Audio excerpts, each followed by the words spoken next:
What's up, weebs, and welcome back to Anime Lane, the podcast where we take you down the yellow brick road of anime and have a look at everything it has to offer. As always, I'm your host, Notorious, and joining me today is just Shaun. That's me again. My voice went very high-pitched there.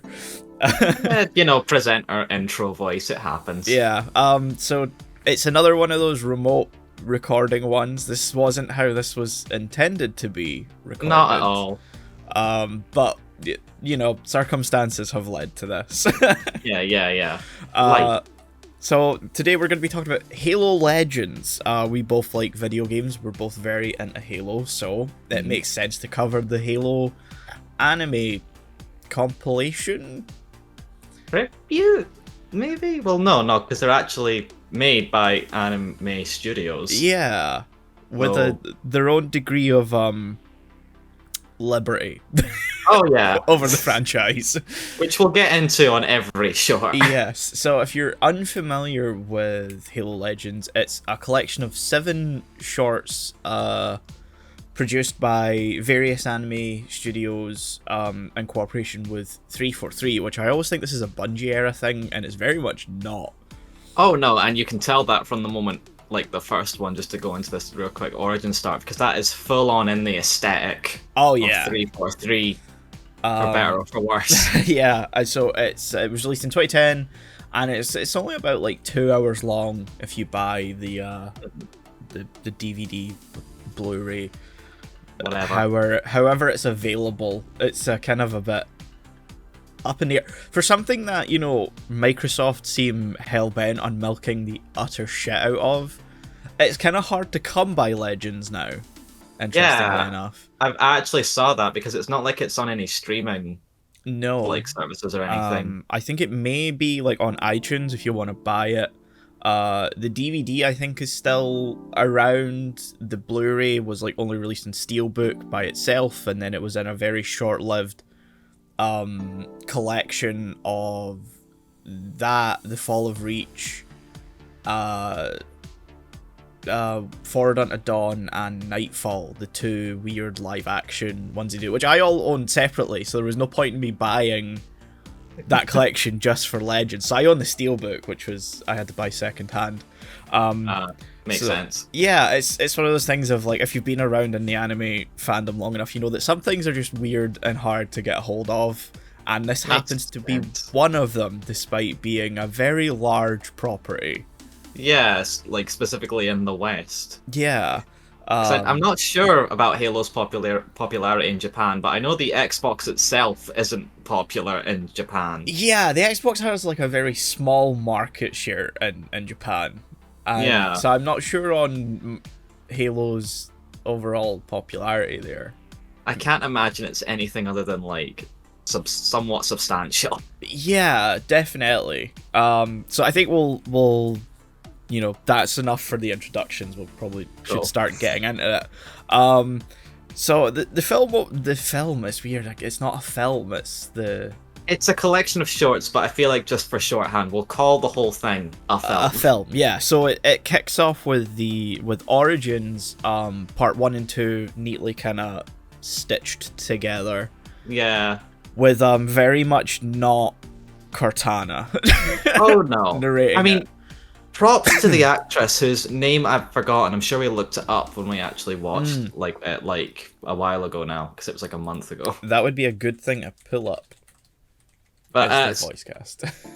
Yeah, props to her though. Like she got the mannerisms down, and you can tell she's doing a valiant effort to like get a Jen Taylor voice, but it's just not quite there. Yeah, she has a lot of the inflections, but she just doesn't sound like Jen Taylor in the slightest. No. She is voiced by Shelley Kaylin Black, whose name I'm not familiar with. And looking at her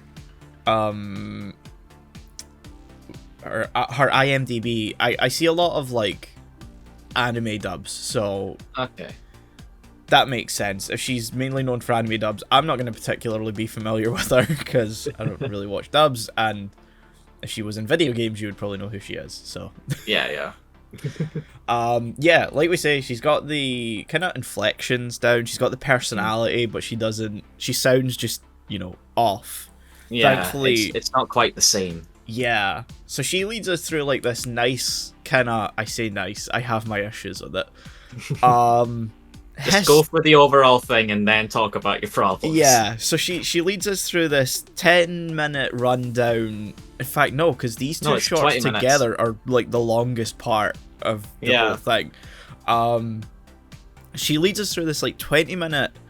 It's not even recap. It's the history of the franchise leading up to the beginning of the first video game, and then part 2 is a summation of the first 3 games, but with a hell of a lot of liberty taken on some information. Oh yeah, big time. I mean, is Chief really mentioned at all? Not really. I mean, she's relaying. She's kind of talking to him in his cryostasis tube. The framing device of these two shorts are like it's between 3 and 4 when Chief's in the pod. Yeah, so they're on the forward unto dawn, I think. Yeah. So this is like after, really the half of it that didn't make it through. Yeah. So they're there after the end of Halo 3 and it before finding the Forerunner. When it's in the middle of being completely revamped for the opening mission of 4. Yeah. The nanobots are at their work. And like instantly, it some of it's wrong. Yeah. Lore because it got immediately retconned after this, didn't it? Yeah, like 2 years after this came out, it got retconned. Because they gave the whole they had a whole 343 did a whole trilogy of books for the Forerunners. Yes. That completely just paves over all of this. Very much so, because it mentions that they had no prior contact to the Flood. They didn't know what it was, and suddenly they encounter it, and then they build the Halos as the countermeasure to it. Whereas I think if I'm remembering correctly from the books, because I have read them. I know. They kind of knew about the Flood. It was like a race, a species from another galaxy that came. I say galaxy. It must have been universe or something, or Edge of Forerunner expansion. So I remember you trying you've explained this to me before, but it was a while ago.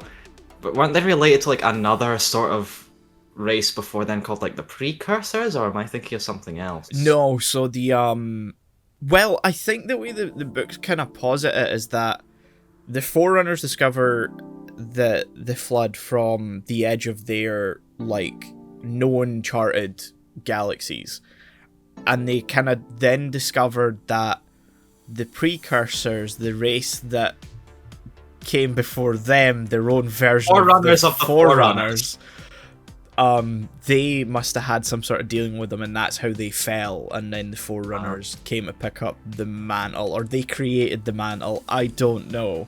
Okay, just to go on for this, I want to state, at the time of recording, I'm currently going through the Mass Effect games. Yeah. And this backstory is very familiar to what the Reapers were basically doing in those games. A little bit, yeah. So Only more of a mechanical spin instead of parasite. Yeah. So the Forerunners of the 343 books, they find a primordial grave mind, and they lock it up, and they have it under lock and key, and the Didact is shamed because of the human war or something like that.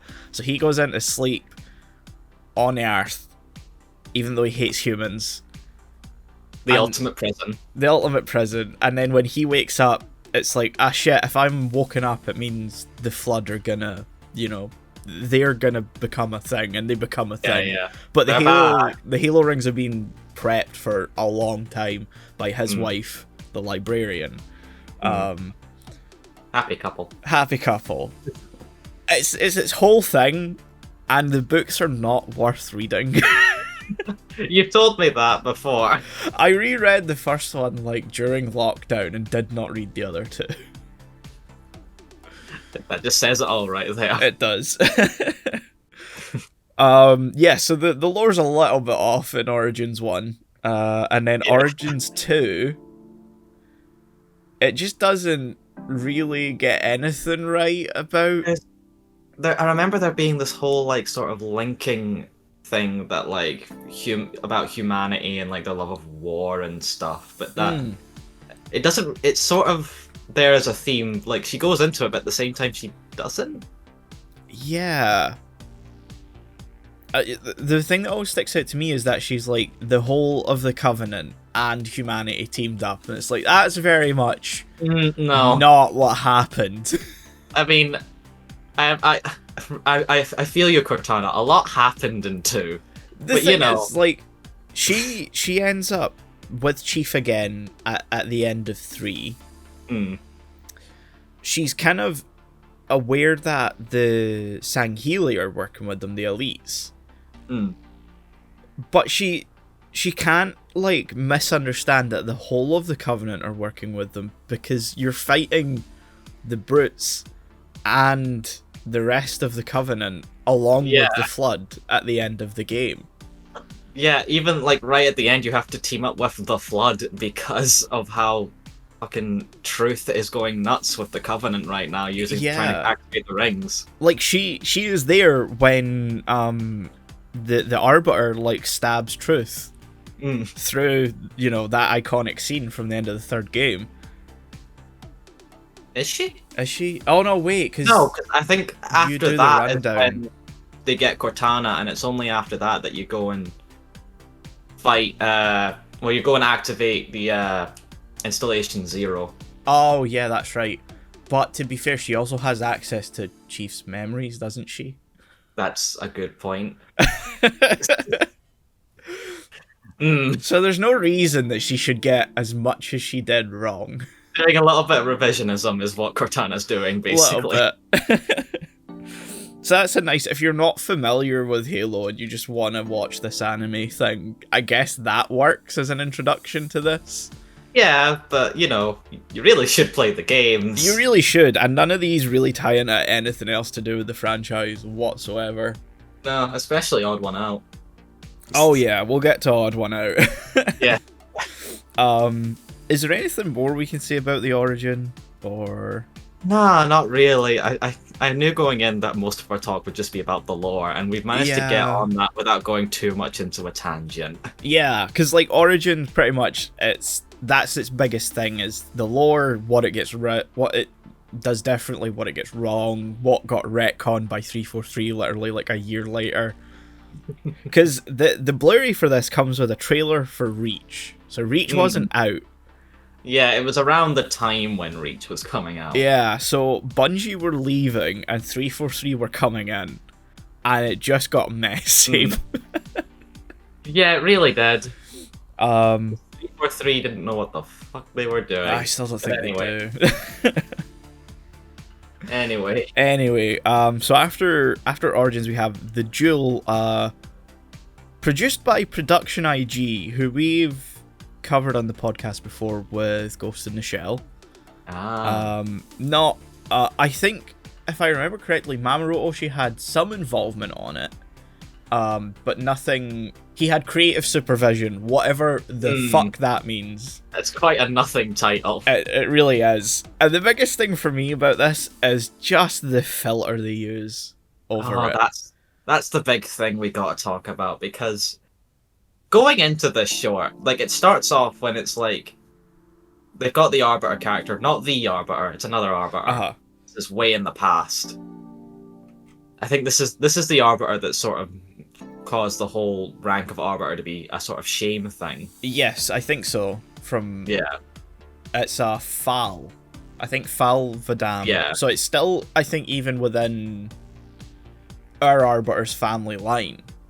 Oddly enough. So that's a nice little connection, I guess. I like that. But anyway, it starts out with him going across like a sort of lake thing. Yes. And because of the way it shows the water at first, you're like, okay, this is a cool artistic effect for the water. But then it doesn't go away for the rest of the short. And the whole time, it led me to go, okay, what the fuck is happening here right now?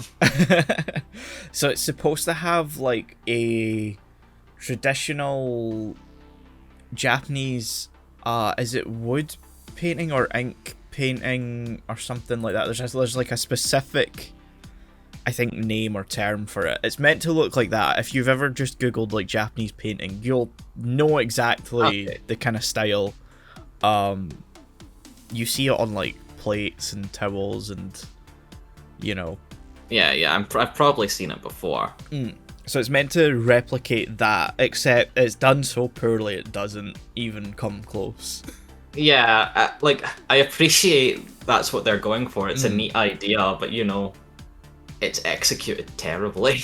Yeah, if I were to like, it's interesting because Star Wars Visions, which we're planning to cover at some point, has a similar thing where I think the first episode, which was produced by the studio that does the JoJo's openings, interestingly enough, I think is it Kamikaze Doga, I believe they're called. They have a short that's very similar in theme called, I think, The Duel Again, and it's black and white except for the lightsabers having color. And I think I've seen clips of this short, yeah. yeah, it does what this wants to do far better. Okay, cool. Yeah, it's weird because the filter's like completely static, so everything else is moving, and it's hard to look at times. Yeah, there were points where I had to like pause during the short just to sort of readjust my eyes because it was starting to hurt like a little bit. Other than that, it's very interesting. It takes the whole elite like kind of society and turns it into kind of like Edo Japan. Yeah, it gives it a big samurai movie tint, which worked really well for the Sangheili. Yeah, it definitely fits them, I think. And then You go into their lore, and they do have a big like honor code and stuff. Yeah, which unfortunately you become very aware of in 5, and it's a shame that was in 5. We're not here to talk about 5. Please. No, we're not here to talk about 5. Not again. No, again. Yeah, so that's the duel. There's not much to really be said, I think, outside of it had a shit filter over it. Yeah, it was a good short. It's a shame that I could only view it through a stained glass like yeah, window. it's like the windows you get on like your back door or your bathroom sometimes. Yeah, exactly. You can kind of see that someone's standing behind it. You're not You always can't make out anything. no. Though. The story's neat enough, but if it weren't for the filter, it would be a much more interesting short to watch, I think. Absolutely. Then we move on to Homecoming, which is produced by B Train, who I'm not overly familiar with. I believe they've mostly done like Yuri stuff, which is like a girl on girl. Yeah, it's not I know what this means. Yeah, no. So they haven't done hentai. I can say that much. But I think they're fairly big within that fandom for some reason. And scrolling through their Wikipedia, I'm not familiar with a lot of it. Okay. The only thing I really know on it is that they animated some of the early dot hack anime adaptions. Other than that, I don't know. So yeah, B Train with Homecoming, which is... This is the one with... Interesting to me. I'll start off with that. The concept was interesting. Yeah, so this is... okay, so this is the one where the Spartan has left the Spartan program? There's 2 of them, but we only really focus on one. Yeah, so Daisy's like ran away. She's still fighting with the UNSC. Well, I don't think she's fighting. I think she's gotten out and she tries to go back to her home life. Oh, that's right. Yeah, so she's wanting to go home because obviously the Spartan 2 project is kind of fucked. Yeah. And that's kind of what this reminded me, is that it's heavily fucked up. Yeah, like, that's the whole thing with the Spartan 2 is that, and like, props to part of 4 for trying to go into this kind of, except not really. Yeah. Because the whole thing since like the Spartan 2 project was like first fleshed out in, was it Fall of Reach? It was Fall of Reach, so it was the first game. It was early, yeah. Yeah. So it's been established since the beginning that Spartan 2s, they get results, but the whole process of getting them is just so fucked up ethically. Yeah, and I think it's partially the reason why the Spartan 3 program never got off the ground. Well, the Spartan 3s, those were like orphans, weren't they? It was basically Spartan 2s. I believe so, but I to. think the Spartan 2 program like had so many issues that when the UNSC found out, were like, yeah, we're not funding that now. Yeah, like this is just wrong. We're just gonna not anymore. Yeah, because even take away the stealing, certain kids from people, their family, cloning them and putting a replacement in. There's a lot of other ethical issues. Oh yeah, with the Spartan program that I think they only really, unfortunately, figured out. It's the Spartan 4 program, which we don't talk about the Spartan 4s. Well, let's not. I hate the Spartan 4s so much. They shouldn't exist. No, because it's not that I hate any Spartan 4 character. Just to go into this little tangent, because I can't escape now. It's not that I hate the Spartan 4 like characters that are there, or even the idea. It's just, well, I do hate the idea. It's just, why weren't they just like ODSTs or like even more specialized ODSTs? You didn't have to bring Spartans into it. I mean, they technically are ODSTs. Remember, Buck is one of them, and he's I know, but like if they're gonna do that, why did they have to do that as well as somehow magically fix everything that was wrong with the Spartan 2 with no real explanation? Yeah, no, there is no explanation other than Halsey has managed to somehow convince them to once again give her money. Yeah. And she's now then made the Spartan 4 program, which somehow, despite all of the lore beforehand, making it very, very clear that this stuff had to be done when they were young, so they could grow and adjust with it.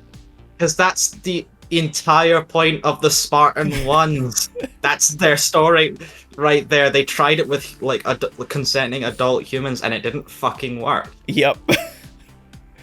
Which Fall of Reach goes into detail about. Yeah. So yeah, like how you fix those issues when you've been at war for what, 50 years? Yeah, roundabout. Yeah, no. Money. Money. I hate Spartan 4s just as a concept. Oh, 100%. I'm the same. But it's not just that, they make the ODSTs completely redundant as well, just to go back to that. Oh, 100%. They make them so pointless. Like, why do they exist at this point if they're just worse Spartan 4s now? But back to Homecoming. So Daisy's wanting to return home, and she ends up finding that her clone is there, because that's the whole thing about the Spartan 2 program, is they would take very specially selected kids from families, and they would clone them and put them with the family, and the clone wouldn't fare well for the most part. Because I think the lore term is like flash cloning, so it's done very quickly and done basically on the cheap. Yes, and I believe they don't last long, and they're always in very poor health. So when we meet her clone, she's like in a wheelchair. She's very much not, doing good, and she kind of wants to die. Yeah, I mean, like, yeah, because like Spartan Daisy just sort of points a gun at her, and she's just like, sweet relief. Yes. Long last. She's like, duh, I fucking dare you. I double dare you, motherfucker. Please do. It's completely dead inside. Yeah. There's her friend that was also, like, didn't run away and went back. He shows up at the end. Yeah. Well, their whole squad sort of ran away, I think. If I remember right. But, like, they're the only two that managed to actually get out, and then the guy just sort of went, yeah, you know what, this sucks, I'm going back. Yeah, and then he like shows up and talks to her, and he's like, "I found my clone," and I'm like, "Bitch, at what point could you have gone and found your clone?" Just walking by on the street. Because he went back, and the whole thing is that they very much don't let them roam free. Yeah. So how did he go? Yeah, whatever. She kind of ends up sacrificing herself, which is, you know, nice, but Sweet. at the same time. Yeah. Is this the one where like Chief makes a cameo at the end as well? Yes, he shows up near the end. Because I think, does this happen outside New Mombasa? I think, well, I'm not sure it's on Earth. is it not? No, I thought it was. I mean, if I'm remembering wrong, it could be on some sort of colony. Because I think, yeah, they're fighting Covenant, but I'm not sure if it's like on Earth at this point. Yeah, I'm looking at the description. It doesn't mention. For some reason, I was thinking I saw New Mombasa in the background, but I could be wrong. I could be. No. To be fair, to me, it sort of looked like a Reach-like planet, even though Chief wasn't on Reach. But well, he was. But, He you know, was. He wasn't he was awake. sleeping. Yes. He was just having a nap during the whole time because it wasn't his game. No, he had other events going on. And There's a a book lady called in my head that the- calls me Stud Muffin. It's funny that you play through Reach and there's a whole book going on at the same time involving him. Yeah. But we just don't have any hearing about whatsoever. No, you just get like the briefest glimpse of him at the end if you fiddle with the camera during a cutscene. Yeah, because he's in an area of the ship that he really shouldn't be there, so he's just there as the cameo. He's just in the cargo bay getting loaded up. Yeah. Can you imagine? They've just, like, while the battle's going on, they've got, like, construction guys or whatever, just like, go up, put him to the left a little. You're on there on the fucking Mac gun, just trying to keep them alive. Can you guys hurry up? Hey, he's very heavy. Okay, before we go any further down this weird tangent, I mean, that was my main note for Homecoming, was how fucked up the Spartan program is. And that is the central theme of the show. Basically. And we're going to come back to that later with one of them. Though it's not to do with the Spartans in and of themselves, it's more to do with Halsey. Yeah. But for now, we're going to move on to the Dragon Ball parody one, with Odd One Out from Toei Animation, which, you know, animating Dragon Ball, One Piece, Galaxy Express 39, which we've covered. They done both the TV show and the movies. Nice. But this is very much in the style of their Dragon Ball stuff. This is just a straight-up Dragon Ball parody. Yeah, seen by some of just the absolutely terrifying character designs on display. Like, I don't know if he's meant to look like Gohan from Dragon Ball, but the older brother scares me. They don't fit. No. Because you've got, like, Spartan 1337. Which I love. I love that. Oh, yeah, he's great. I want more of him. Just anywhere. Get him as a voice in, like, Halo Infinite or something. Oh, that would be great. I'm surprised he wasn't an announcer voice in Reach or something like that. If only. If only. Yeah, but you've got him, and if I remember right, he is, like, animated in a way that, like, fully detailed, like, he's basically Chief, but stupid. Yes, pretty much. Yeah, but then you've got the Dragon Ball-esque characters who are in a completely different style. Oh, definitely. Like, particularly the older brother and sister. Who are just... I can't remember their name. No, I don't remember either, but they're very much like Gohan and Videl from Dragon Ball. And it's scary. So yeah, he lands on like a planet. Because he's on a mission with like Chief and Cortana. For some reason. And then he falls out. It's very much a Halo co-op moment. Yes. And so he's on this very Dragon Ball-esque planet, down to like dinosaurs being there. And ends up in a fight with a brute thing? Is it a hunter? Or is it a brute? I can't remember. I know it's like a modified one. Yeah, because it's like a secret weapon that like one of the prophets sent. Because one of Yeah. the prophets makes a cameo here. Yes, that's right. And they have the full power-up sequence and the insane battle, and then it just kind of ends. Having watched Promare now, I'm sad there was no presentation. Ah, This explained heavily what this thing was. that would have been fantastic. Yeah. Let's go all in. Yeah. I'm sad Trigger wasn't around at the time this was done, because they would have been great to have as one of the Oh yeah, studios I would this. love to see them do a Halo short. I mean, they did a Star Wars short, so that's, something to look forward to. Ooh. Yeah, they basically reused Leo's design for one of the characters in it as well. I'm okay with this.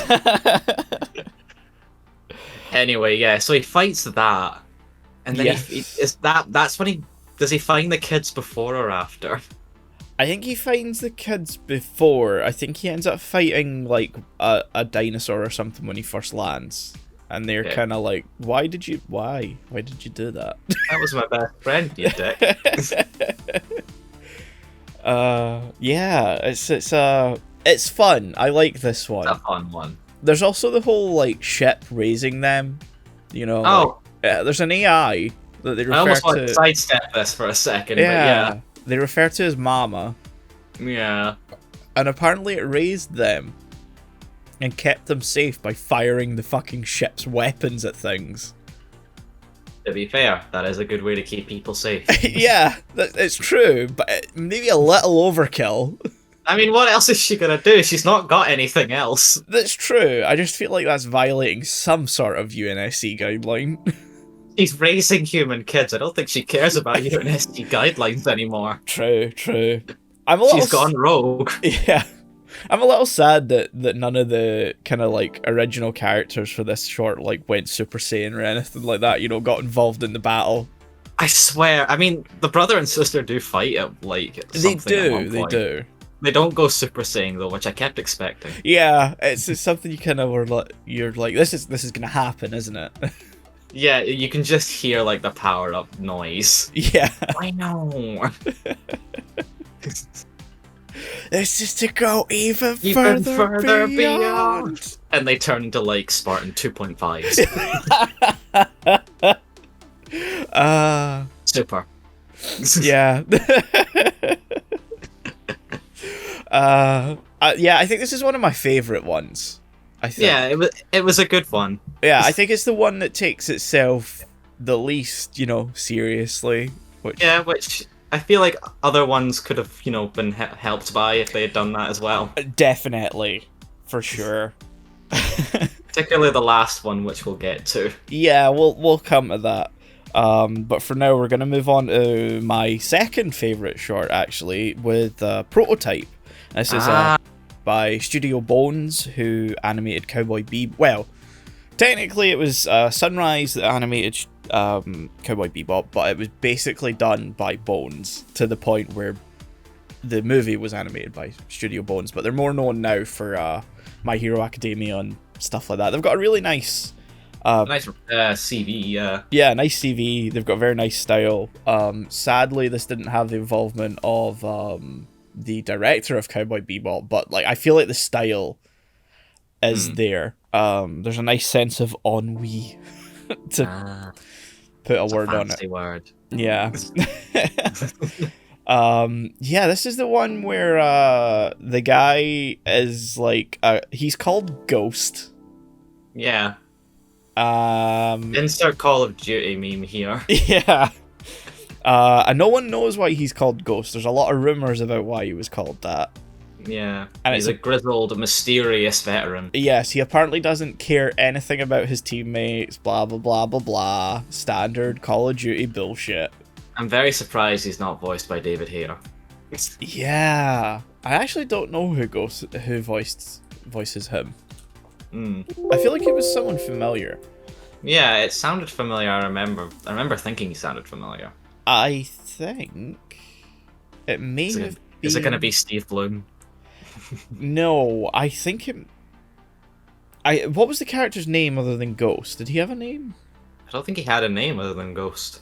Was he called Sarge? It's... Was that his rank?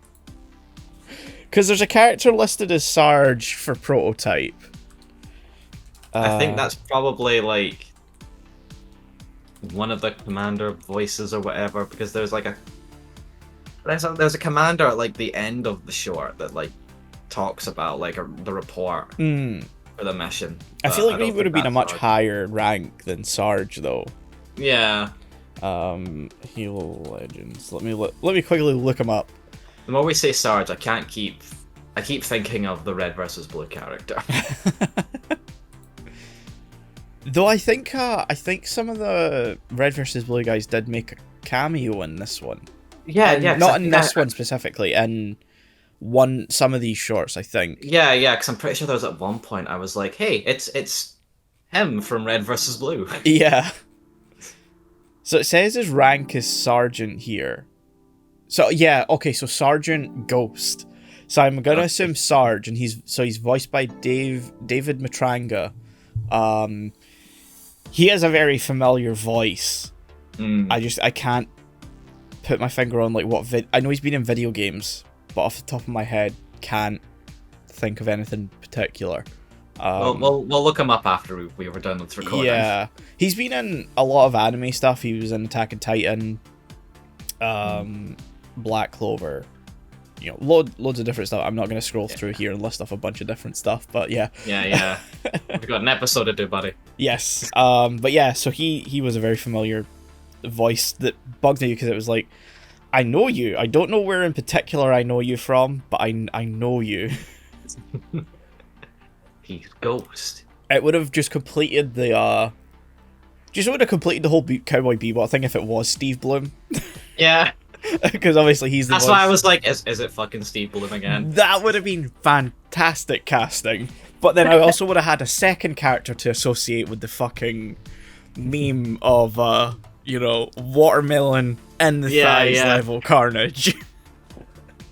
Oh, he's been popping up a lot this last week or two. He has. This is the second episode we've recorded that's mentioned him. Yeah, and like I said, I've been playing Mass Effect, and I've heard him in playing multiple characters in that. Yeah, he does a lot of additional voices for that, I think. Like, there have been multiple times this week where I'm like, fucking Wolverine, what? Yeah, anyway, Prototype, to get back to the actual short. So he's called Ghost. No one knows why. They kind of don't really like him. To be fair, he's sort of an arsehole, but you understand why he's an arsehole. Yeah. One of those characters. Yeah, the whole thing is that his squad got, wiped out. And he couldn't really do anything. Nah. And that happens sometimes. Yeah, I mean, when you're fighting the Covenant... Yeah, casualties are gonna happen. Yeah. I don't know what you expect one guy to do against the Covenant. It's very much, I mean, if it's not Chief, you're fucked. Exactly. Because, especially if it's outside the games, because from what I've learned from the lore, Covenant, weapons and technology is way more advanced than they show in the games. Oh, yeah, there's in terms of the damage they can do. 100%. The thing is, the Spartans are very much, way more powerful in the books as well. Yeah. There's, several points where they just fully drop, ODSTs with no pods, just full armor, locked down, and they survive, they just get up and get on with it. It's we can't do that in the game. No, because it wouldn't be a game at that point. Yeah. And so the whole MacGuffin is that they have to destroy this prototype before the planet gets overrun by Covenant. A prototype too dangerous to be put into Covenant hands. Which, let's face it, it's nothing the Covenant would use. No, the Covenant would look at that thing and go, this disgusting, sacrilegious thing, just blow it up. Yeah, they're not going to have use for it. Yeah, they probably can't even fit in it. No. Unless, maybe a very specialized grunt, but they don't want to specialize the grunts. No. It's the grunts. Exactly.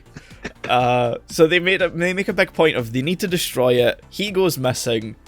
And they think, he's deserted him. But no, lo and behold, he shows up and he's in the prototype, which is just a giant mech suit. Yeah, which it's is basically the cool. madness. It is, yeah. It's a overpowered mantis. Yeah. And he goes to town. Oh yeah, it was a spectacle to Yeah. watch, like the second half of the short. Mm. And then, of course, they need to get to the chopper. Or Yeah, the pelican, or whatever. get to the fucking pelican. The pelican. And he sacrifices himself to let everyone go. Insert sad piano from Halo 3. Yes, Done. never forget. Yeah. It's sad. It is. It's a nice short. He gets the redemption he deserves. I think it could have been a little bit more what's the word I'm looking for? Concise? Not concise. I think it needed more like fleshed out. Okay, yeah, so the opposite of that. The opposite of that. I think you feel like it could have like actually been expanded a bit into. Yeah, I think a lot of these shorts kind of run into some issues like that where Origins takes up so much of the initial runtime that none of them are left with a lot of time. Nah, because I was tempted to say that when we were talking about Homecoming, because that I feel like could have been for sure that could have maybe been even like a series of shorts. Yeah, for sure. Everything else kind of gets overridden by Origins, unfortunately. Yeah. And it's not even, the best one on the disc. Nah, because I'll be honest. To me, the Origins is sort of like probably to get them collectively, they're like the second worst one for me. Yeah, I'd probably put them somewhere down near the bottom as well. So yeah, I think Prototype is one that needs to be, I think, fleshed out because we don't get enough of his backstory and kind of how he fits in with his current, squad either. I will say that this is a very tiny thing that like sort of not annoyed me, but just a thing I would have like changed was it starts off with him talking to like the last of his dead comrades when they're dying, and that's a very sweet scene. It sets up his sort of character for the whole short, but right at the end they flash back to it and they play almost the whole scene again. Yeah. To which I'm just like, we saw this like 5-10 minutes ago, guys. We don't need a retread here. That's unfortunately like a common anime thing. Yeah. I know you're right. It's just it sort of it doesn't fully undercut it, but it did a little bit for me. It's no, I totally get it. I don't think it was necessary. Like at that point, we as viewers know that he's fulfilled.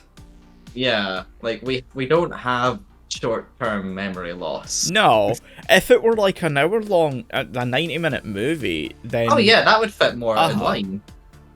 Which even then, in some movies, when they do stuff like that, I get a bit bugged by it. It's like, we don't need to run through, we don't need a Rise of Skywalker moment where she's, going for the lightsaber and we have all these voices pushing her to do it. Look, we'll don't bring up Rise of Skywalker, man. I mean, I will go into such a rage-fueled, like... The reason I bring it up is because a moment like that happened in Battle of the Five Armies as well. Oh, yeah! And I was watching that last night, and I was like, oh, no, let's not do this again. Except it's worse, because he's standing in just like a room full of really bad CGI gold. And is just losing his mind. He falls into like a... He's just melting into the gold. Yeah. And it's all lines we've heard multiple times throughout the trilogy. Yeah. And how does it end? He just throws the crown down. And you're like, sure, whatever. He just goes, oh, that was a weird moment. Oh, well. Yeah. That's my character arc's over. And then we get the very cool shot of him walking, through the rubble of Erebor, coming out and Kelly's fully giving it to him. And he's like, I'm not going to leave these people. They are my kin. And he's like, no, of course we won't leave them. And he's suddenly like, bruh! He's full heel face turn. Yeah. Face heel turn, whatever the fuck. I think it's heel face. Something like that. Yeah. We need to get back on track to Halo. Yeah, We're talking yeah. about Hobbit. We went into a Hobbit tangent. We did.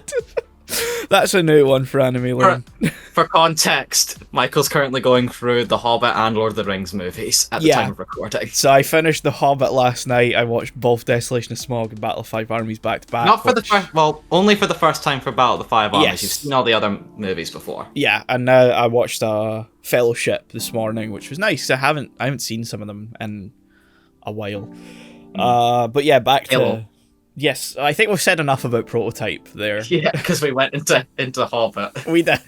So I think we're done with Prototype Yes, and then we move on to The Babysitter. for now. This one was interesting. Yeah, so this is Studio 4 Degrees C, which is... It's funny because one of my notes makes a lot of sense. Or my one note that I have written for this makes a lot of sense. Because I have written here, female Griffith.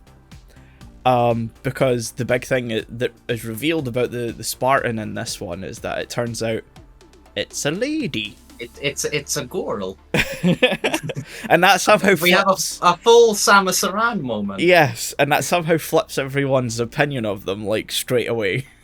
Because, to be fair, all the ODST characters are a little bit of arseholes. Oh, 100%.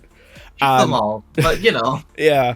And so, around the time that this was coming out, Studio 4 Degrees C were actually working on their Berserk movie trilogy, and Griffith is one of the main characters of that, and the girl the girl Spartan looks identical to him, and Griffith is a him. Okay. So that was very distracting. Yeah, that's... Yeah. So the whole thing is that the ODSTs are teamed up with a Spartan, and they don't like that. Yeah, because there is a bit of lore, apparently, where there is a bit of a rivalry. One-way rivalry, I should state, between the ODSTs and the Spartans. I mean, I kind of get it from the ODST's perspective, mainly just because, like, I know kind of how the armed forces can work in this sort of perspective. Is that when you have a team like the Spartans show up and become the new best thing, You've the basically old been made best, redundant. yeah, the old best thing, they're not going to be happy about that, and that's what the ODSTs were. Yeah. Which, it's kind of cool. It kind of makes me like the ODSTs even more, because in terms of lore, I love the ODSTs. Oh, yeah, I love I've got a huge soft spot for them. I don't think the ODSTs get enough, like, main game. Oh, yeah, especially now. Yeah, no, they're just totally forgotten about it. Because, you know, they got replaced by the fucking Spartan Fort. We're not going there. No, we're not going there. Not again. So I was immediately on board seeing like a short based on the ODSTs. I think it's interesting that it dives into the relationship between the Spartans and the ODSTs. And so you have like the fact they're not really wanting to work with her because, well, them. Yeah. Because, you know, they think it means that their skills are frowned upon. Yeah. That they're not... They feel like they're being babysat. Yes. And she saves them on multiple occasions. Yeah. And they are only pissed off by that, which, you know... Like, I get why you're annoyed, guys, but, you know, you're not helping your case by actually needing to be babysat all the time. Yeah. Which, like, I get it, if you're with a Spartan, you're kind of likely to feel more, like you can let your guard down, I guess, because, you know, that they can come up and... Or relaxed, yeah. Or, yeah. Relaxed didn't feel like the right word, because obviously, you know, I don't think, even in the midst of combat, ODSTs are going to be relaxed. No, but, you know, I can't think of a better word right now. Yeah. So she saves them, they're not happy about that, and then they go to take out a prophet, which is interesting. Yeah, it's quite the high up mission. Yeah, and they succeed, is the thing. And I'm thinking, which fucking prophet did they take out? Yeah, because prophets are pretty big things. Yeah, we take out one of them in Halo 2. Yeah, well, technically, two of them go down in Halo 2, because we take out Mercy? I think we take out... No, isn't it Regret? Or is it Regret? Yeah, because the mission's called Regret. Yeah, because Regret's the one that led the Force on Earth by Yeah. accident. So we chase him. we pursue him to Delta Halo, go into the big room. You have a very lackluster boss fight. Yeah, you just go up to him and punch him like twice, and he Yeah. just collapses. Then he gets eaten by Gravemind Yep. in the best cutscene in the entire trilogy. Then Truth is he's taken out in 3 by Arby. Yeah, because he goes mad. What happens to Mercy? Mercy, I've just remembered this now. Mercy gets eaten by the Flood on by Charity. Oh, that's right. Yeah. As the Flood come in, Truth and Regret are heading like towards, and then like Regret gets like eaten by spores or like attacked by spores, and Truth just goes, "You fool! I'm not saving you." Yeah. That's right. I don't need you anymore, and then he just hovers away. And wasn't there only 3 of them anyway, or was there 4? I remember 3 in the main games, but I feel like there's probably others that we just don't see. Possibly. So this is probably one of them. The unnamed prophet. We'll call him Prophet of Reconciliation. Prophet of babysitting. Prophet To fit with the of theme babysitting. of the short. Sure. Because he's babysitting the sort of garrison that's there for some fucking reason. Yeah. We'll We don't find out why they're on this planet. No, we'll pretend like it makes sense. Some Forerunner artifact bullshit. Probably. So they take the ODST sniper goes to take the shot. They get ambushed. They get injured, and so it means the Spartan. No, the Spartan's the one that's going to need to take the shot. The ODST's there for backup. Yeah. And the Spartan gets injured because they aren't paying any fucking attention. Yeah, which is pretty, lazy for a Spartan. Yeah, and then they get stabbed by an elite. No, I think at that point is it an elite?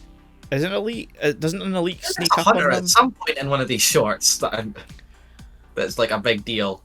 I don't know. Because I'm pretty sure it's a brute. Is it a brute? It's a brute. Shows up. They kind of take a hit. They kill the brute, and so they tell the sniper from the ODSTs to take the shot, and that's their whole relationship mended. Complete 180. Yes, and Best friends now. And the Spartan then dies. Yeah. Because, sure, let's act like that would have happened. Sure, yeah. Rip other Daisy. Rip female Griffith. Decent. Decent. Griffin. There we go. Griffin. Yeah. It's a decent short. Again, I think this one maybe focuses on too much of the wrong thing. Yeah. There's too much leading up to the plot twist and what happens. I don't think it's set up well enough to really not. It's still I'd say higher up. Yeah, it's still a strong one, it's just not as strong as it could have been. Yeah. For also, sure. Dutch makes a cameo. Dutch is like in this because he's in ODST. Yeah, Dutch is. Yeah. Which I didn't realize until I just like looked it up right here. Yeah, I'd just seen that as well as I looked at the screen. Because he's a very different Dutch than the one you meet in the game. Yeah, that's why I didn't recognize him in the short. I took note that they had the same name, but I was like, oh, I guess that's just another guy who's an ODST called Dutch.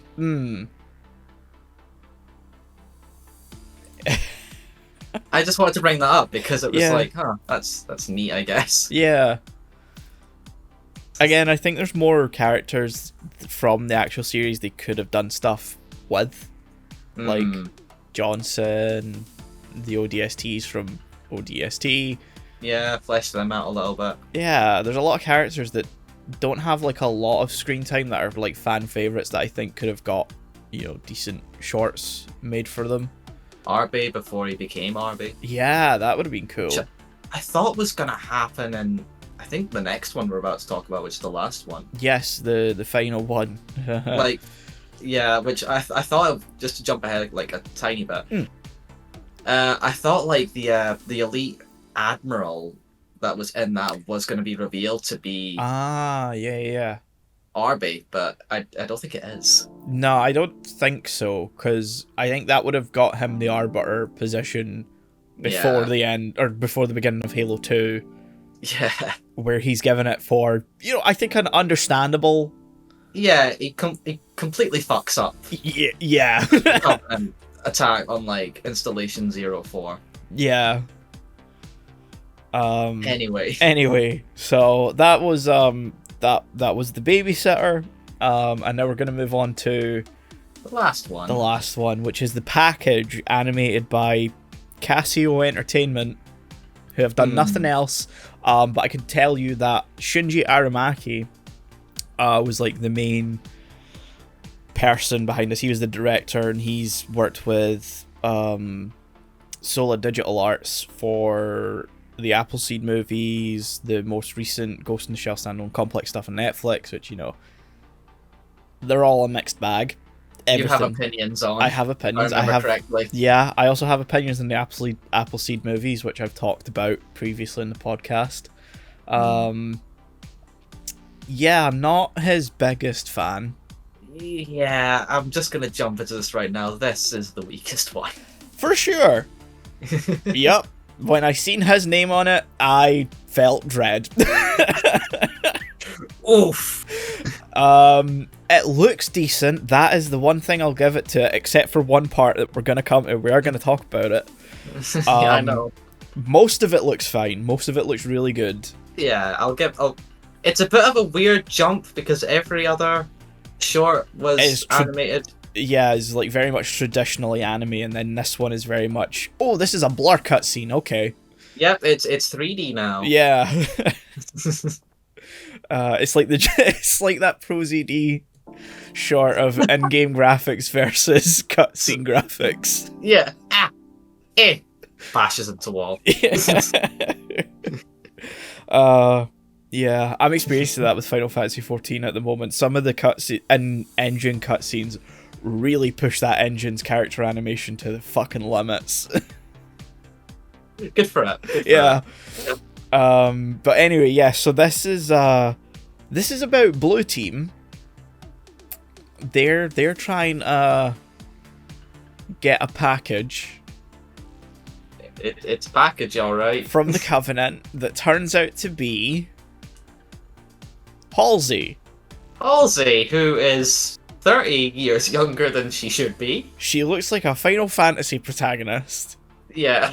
And it's not right. And then neither is her relationship with Chief. No, because it's not Halsey, it's human Cortana. Yeah, they gave her Cortana's personality. Including some of her lines. Yeah, they have her word for word say some of Cortana's lines from Halo 3. Which is not Halsey's character. No. Halsey is not Cortana. No. She has the same voice and the same sort of face, but younger, but she's not Cortana. No. Like very different personalities. Yeah, if you've ever played Reach, you very much know that Cortana and Halsey aren't the same character at all. Yeah. But then if you play Halsey Infinite, you know it even more because Jen Taylor is fucking flexing. She is killing it. She is playing all the different versions of the characters she's playing the weapon, she's playing Cortana, and she plays Halsey. And they're all distinct, characters. You know which one is talking just based on the voice. Yeah, which is impressive. It is a sight to... I was going to sight to behold and hear. And hear, yeah. Yeah. This does not do that. No! She gets very flirty with John at one point, and I didn't like that. I didn't like that at all. It's not right. It's very wrong, especially if you add in the fact that Halsey is the closest thing he has to a mother. Yeah, their relationship's never been, intimate.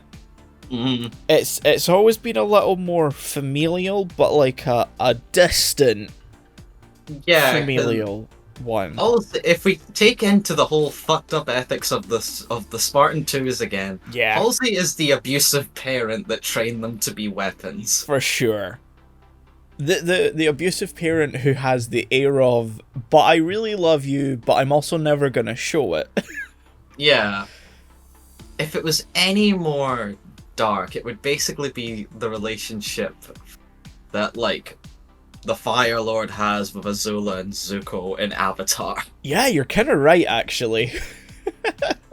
With Zuko being a failed Spartan 2 and Azula being the prized working Spartan 2.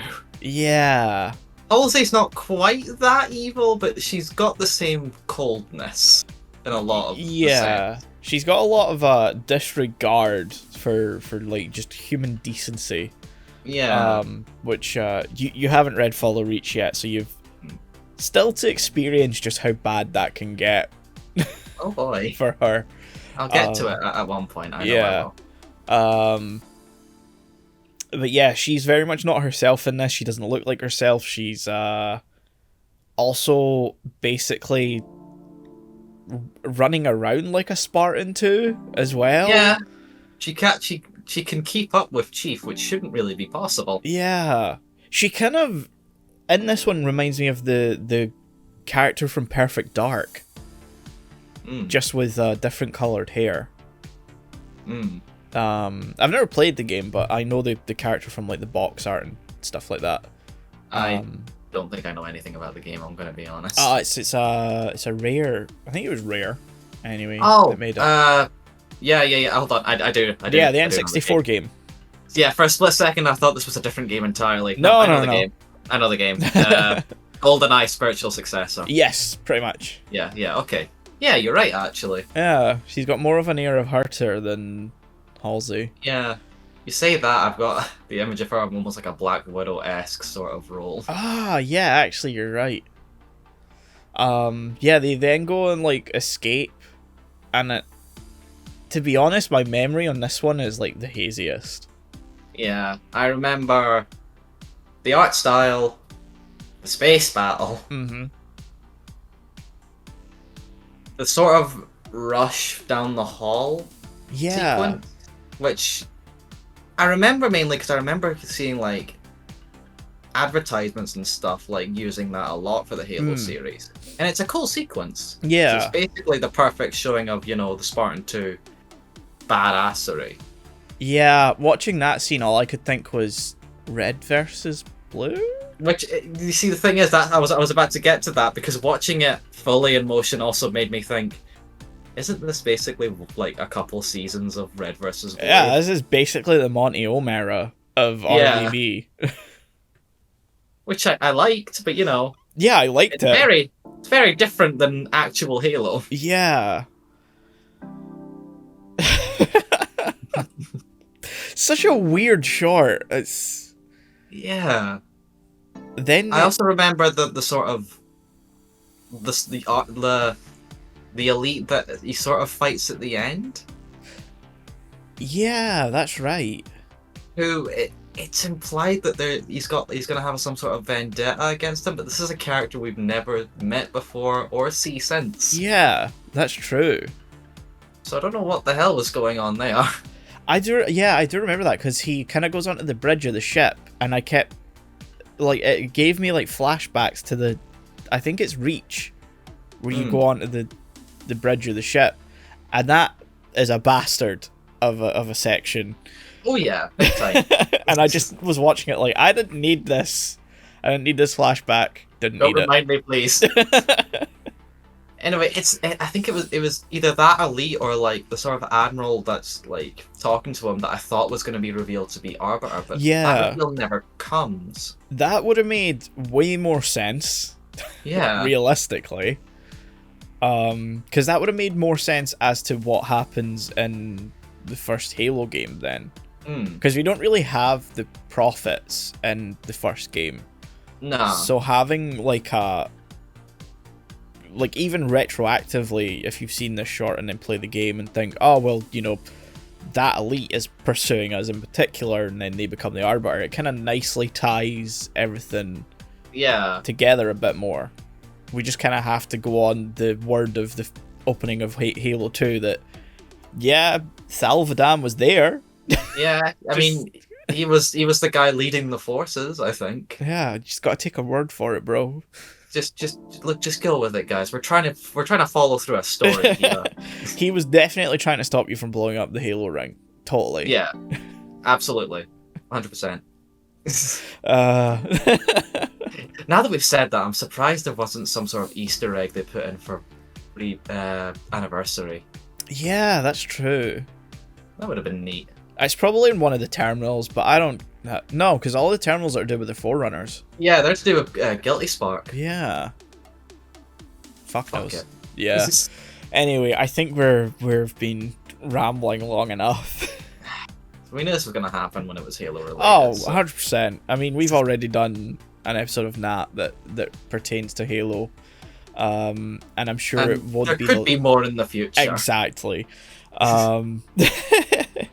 We'll see where it goes. Yes. Normally at the end of this we like rate what we think of these, but I don't think I'm gonna ask I don't think we really can unless we want to try and rate out of 10 every short, which feels weird to do. Yeah, I mean the best I could give you is 5 out of 10 for Origins. 6 out of 10 for the Duel. 7 out of 10 for Homecoming. Another 7 for Odd One Out. 7 for Prototype.